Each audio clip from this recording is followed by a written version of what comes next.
முகத்துக்காக ஓட்டு போடும் அளவிற்கு எடப்பாடி பழனிசாமிக்கு செல்வாக்கு உள்ளதா என்று தாவேக மாநில நிர்வாக குழு தலைமை ஒருங்கிணைப்பாளர் செங்கோட்டையன் விமர்சித்துள்ளார். கோவை விமான நிலையத்தில் செய்தியாளர்களிடம் பேசிய அவர், தாவேக மற்றும் திமுக இடையே மட்டும்தான் அரசியல் போட்டி நிலவுவதாக தெரிவித்தார்.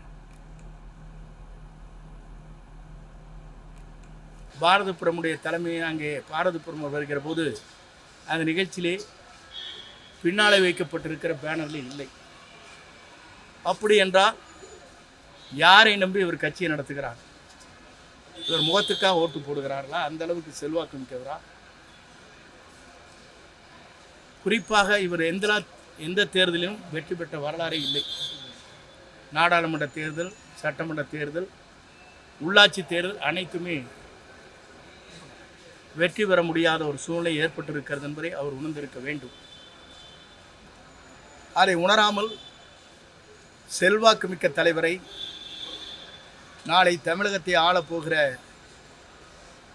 மக்களால் தேர்ந்தெடுக்கப்படுகிற மக்கள் அனைவருமே ஒருமனதாக ஒரு புதிய மாற்றத்தை விரும்புகிறார். இதுதான் உண்மை. அந்த புதிய மாற்றத்திற்கு ஆண்டுக்கு 500 கோடி ரூபாய் வருவாய் தேவையில்லை என்று இன்று மக்களுக்காக நான் பணியாற்றுகிறேன் என்று குறிப்பிட்டு களத்திலே இறங்கி இருக்கிறார்கள். நீங்கள் எல்லோரும் கேட்கக்கூடும், அதிமுக காரருடைய இல்லத்திலும் சரி,